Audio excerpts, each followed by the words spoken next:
Heart beat ఉండాలంటే హార్ట్కి రక్తంలో గుడ్ సప్లై ఉండాలి. నెక్స్ట్ హార్ట్లో ఒక లో వోల్టేజ్ కరెంట్ ఉంటుంది ఎప్పటికైనా. ఆ కరెంటే మనకి ఈసీజీలో డిఫ్లెక్ట్ అవుతుంది ECG. So that is call లో వోల్టేజ్ కరెంట్. ఆ లో వోల్టేజ్ కరెంట్ హార్ట్ బీట్ అనేది ఇనిషియేట్ చేయాలంటే ఒక సుప్రీం పేస్ మేకర్ ఉంటుంది. ఇప్పుడు మనం బీట్ 60 అంటే 60నే ఇస్తుంది. పక్కన పుల్ వచ్చిందంటే మనం పరిగెత్తాం 100 అవుతుంది. ఎందుకంటే మన పేస్ మేకర్ అంత యాక్టివిటీ ఉంటుంది అనమాట. అది over a period of time అవుతుందంటే డీజనరేషన్ జరుగుతుంది. మన బ్లాక్ హెయిర్ ఎట్లయితే వైట్ అవుతుందో అది కూడా స్లో బీట్ అవుతుంది. 60 కొట్టుకోవాల్సింది 30, 40, 20 కొట్టుకునేసి కళ్ళు తిరుగుతుంటాయి. సో వీటికి పర్మనెంట్ ట్రీట్మెంట్ ఏమన్నా అంటే పేస్ మేకర్ వేసుకోవడం. ఇది అంత ఎమర్జెన్సీ కాదు, హార్ట్ అటాక్ అంత ఎమర్జెన్సీ కాదు. మనకు సిమ్టమ్స్ తెలుస్తాయి, నడుస్తుంటే మెట్లెక్కితే లేకుంటే కళ్ళు తిరిగి పడిపోవడం ఇట్లా ఇన్సిడెంట్ జరుగుతుంది అనమాట. సో ఇది పేస్ మేకర్. ఇది వయసు రీత్యా వచ్చే జబ్బు. అది దానికి హార్ట్ కి సంబంధించిన కండక్షన్ సిస్టమ్ ప్రాబ్లం అనమాట. ఇది రెండోది ఏజ్ వాళ్ళలో. మూడోది ఏమంటే కవటాలు. హార్ట్ లో బ్లాక్లు అంటారు కదా సార్, బ్లాకులు 2 వాల్వులు బ్లాక్లు అయ్యని చాలా మంది కామన్ లాంగ్వేజ్ లో చెప్తుంటారు. అది మిత్ అనమాట. హార్ట్ లో బ్లాకులు అంటే హార్ట్కి వెళ్ళి రక్తాల్లో బ్లాకులు అనమాట. సో దానికి స్టెంటా లేకుంటే బైపాస్ ఉంటుంది. 2-3 స్టెంట్స్ బ్లాక్లు ఉంటే నీట్ గా స్టెంట్ చేయాలంటే స్టెంట్ చేసుకోవచ్చు.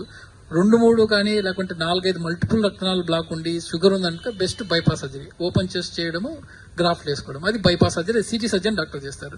నెక్స్ట్ కవటాల ప్రాబ్లం. కవటాలు అంటే హార్ట్ కి సంబంధించింది 4 కవటాలు ఉంటాయి. మనం చిన్నప్పుడు చదువుకున్నట్టు 4 చేంబర్స్ ఉంటాయి, left side, right side. Right side ఏంటంటే ఇంప్యూర్ బ్లడ్ ని రిసీవ్ చేసుకోవడము, లెఫ్ట్ సైడ్ లో ఊపిరితిత్తులకు వెళ్ళడము, క్లీన్ చేయడం, క్లీన్ చేసి లెఫ్ట్ సైడ్ ఆఫ్ హార్ట్ నుంచి ఒక బాడీ నుంచి వచ్చే మెయిన్ ట్యూబ్ నుంచి బ్లడ్ సప్లై చేయడం.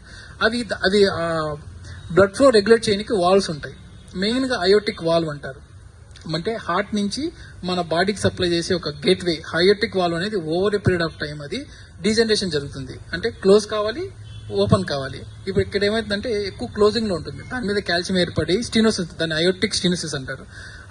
దానికి ఇంకేమి కారణాలు ఉండవు, ఓన్లీ ఒకటే కారణం వయసు అంతే. 70-80 ఇయర్స్కి వచ్చేపాటికి అది నేరో అయిపోతుంది. అందరిలో నేరో కాదు. మనకి ఎలా తెలుస్తుందంటే నడిచేటప్పుడు, మెట్లు ఎక్కేటప్పుడు ఆయాసం రావడము, లేదంటే కళ్ళు తిరిగిపోవడం తెలుస్తుంది. సో వాటికి మెయిన్ టెస్ట్ ఏమంటే ఎక్కువ టెస్ట్ 2D ఎక్కువ చేసుకోవడం. వాల్వ్ అయితే నేరోయింగ్ ఉందంటే, ఇప్పుడు వాల్వ్ కూడా ఒకప్పుడు ఒక 20 ఇయర్స్ బ్యాక్ ఏం చేస్తుందంటే చెస్ట్ ఓపెన్ చేసి వాల్వ్ ఏదైతే చెడిపోయిందో ఆ వాల్వ్ మొత్తం స్క్రాప్ చేసేసి కొత్త వాల్వ్ పెట్టారు. ఇప్పుడు లేటెస్ట్ జనరేషన్ టెక్నాలజీ ప్రకారము తై దగ్గర నుంచే ఒక ట్యూబ్ పంపించేసి ఆ వాల్వ్ తీసేసి కొత్త వాల్వ్ చేస్తారు. దాన్ని ట్రాన్స్ కెథెటర్ అయోటిక్ వాల్వ్ రిప్లేస్మెంట్ అంటారు. అదొక problem. Main non emergency problems, emergency problems అంటే హార్ట్ అటాక్ మించిన ఎమర్జెన్సీ ఏం లేదు, ఎందుకంటే అది లైఫ్ రిస్క్ తో సంబంధించి. ఇప్పుడు ఏజ్ లో మనం 60-70 ఇయర్స్ దాటితే conduction system, pacemaker problems. Next చెప్పాను కదా అయోటిక్ వాల్ ప్రాబ్లమ్స్. నెక్స్ట్ 4వ జబ్బు ఏమంటే గుండె కండరం వీక్ కావడం. హార్ట్ అటాక్ వచ్చి మల్టిపుల్ టైమ్స్ మనము దాన్ని ఇగ్నోర్ చేసి మల్టిపుల్ బ్లాక్స్ ఉన్నా కూడా దాన్ని పట్టించుకోకుండా ఉంటే హార్ట్ ఏమవుతుందంటే పవర్ ఇంజిన్ అని చెప్పాను కదా, మజిల్ మొత్తం వీక్ అయిపోతుంది.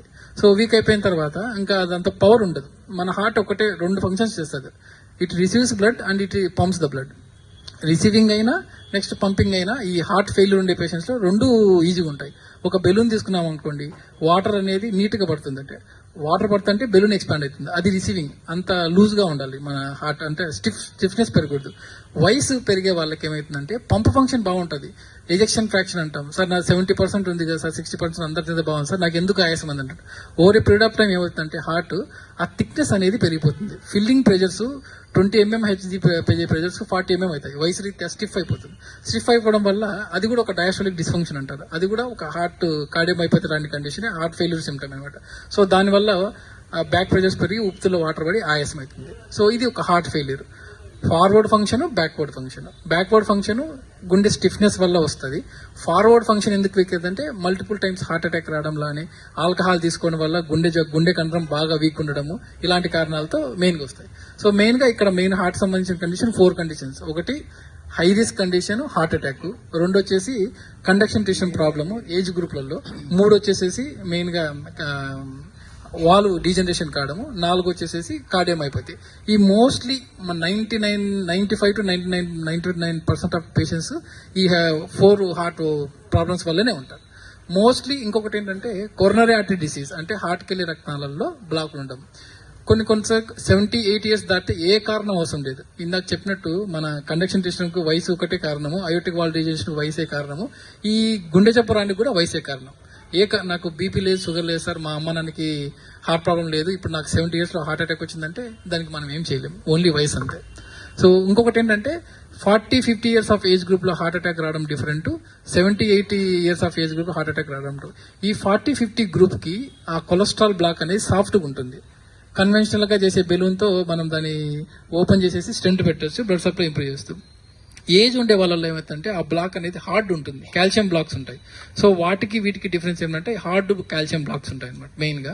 సో కాల్షియం బ్లాక్స్ అనేది ఎప్పుడు హార్ట్ అటాక్ ను తక్కువ కాజ్ చేస్తాయి. ఈ సాఫ్ట్ బ్లాక్స్ చాలా డేంజర్ బ్లాక్స్. సో ఇవి ఎలా డిటెక్ట్ చేసుకోవాలంటే మన ఫస్ట్ లో మనం కంట్రోల్ పెట్టుకోవాల్సి, మన చేతిలో మన ద్వారా కంట్రోల్ పెట్టుకోవాల్సింది BP, sugar, next family history ఉంటే ఎర్లీ ఏజ్ 30-40 ఇయర్స్ లో స్క్రీన్ చేసుకోవడము, స్మోకింగ్ ఉంటే స్మోకింగ్ కిట్ చేయడము. ఏజ్ లో 70 ఇయర్స్ ఆఫ్ ఏజ్ అంటే he has passed all these many test. 70 years లో వచ్చాయంటే ట్రీట్మెంట్ చేసుకోవడం, ఏదో సింపుల్ బ్లాక్ ఉందంటే స్టెంట్ చేసుకోవడము. మల్టిపుల్ బ్లాక్స్ ఉన్నాయంటే if the brain, kidney and physical activity బాగుందంటే బైపాస్ చేసుకుంటే కూడా గుడ్ రిజల్ట్స్ ఉంటాయి. మెయిన్ గా మనకు లైఫ్ స్పాన్ అనేది మన యావరేజ్ ఇండియన్ లో 67 to 70 ఇయర్స్ పెరిగింది ఎందుకురా అంటే ఈ లేటెస్ట్ టెక్నాలజీ రావడం, ఈ హార్ట్ కి సంబంధించిన టెక్నాలజీ రావడం.